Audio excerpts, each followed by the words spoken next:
Madame, Monsieur, bienvenue, heureux de vous accueillir pour le lancement des premières rencontres de l'inclusion économique de la petite entreprise, de l'emploi et des compétences. À jouer le rôle clé. Nous inaugurons aujourd'hui une dynamique qui, j'espère, va apporter son lot de contributions sur le marché de l'emploi, de l'insertion et de la formation. Il y a un constat d'un taux de chômage qui, comme vous le savez bien, est en baisse, certes, mais pas suffisamment. Le stock des NEET, de ceux qui ne sont ni dans une situation d'emploi, ni de formation, ni de travail. Un stock important qui avoisine le 1,5 million. Nous avons besoin d'une approche rénovée. Nous avons rassemblé 7 fédérations aujourd'hui.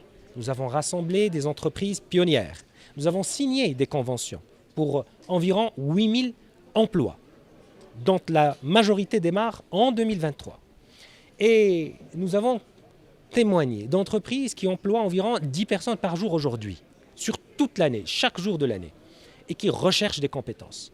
Donc notre devoir en tant que gouvernement est de nous assurer que ces skills, ces compétences existent, que nos jeunes ont la maîtrise de la langue, des hard skills également. Et notre devoir également est de voir cet emploi distribué sur les territoires. D'ailleurs, d'autres rencontres suivront avec les départements ministériels, mais également avec les présidents de région et les territoires. Les métiers disparaissent et des métiers apparaissent. D'ici 2030, beaucoup de métiers, on ne les connaît pas encore.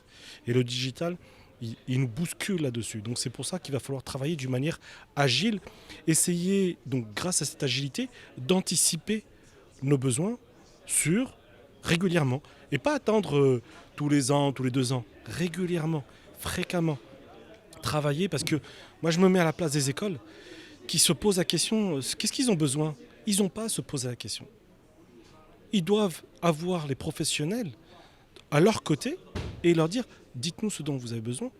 Et on peut aller même plus loin. Parce que quand on a commencé à collaborer, quand on a commencé à mettre en place un référentiel métier, on peut parler de parcours de formation, on peut parler de qualité de formation, on peut parler de montée de niveau des formateurs, une espèce d'institut de formation de formateurs.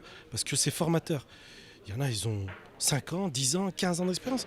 Les technologies évoluent vite, donc il faut les mettre à jour régulièrement. On parle de parcours, de formation de formateurs. On peut aller même plus loin, de kits pédagogiques, pour proposer ces kits, pour éviter que ces écoles les créent. Je suis peut-être très optimiste, mais si on met déjà la base, on peut construire un certain nombre de choses.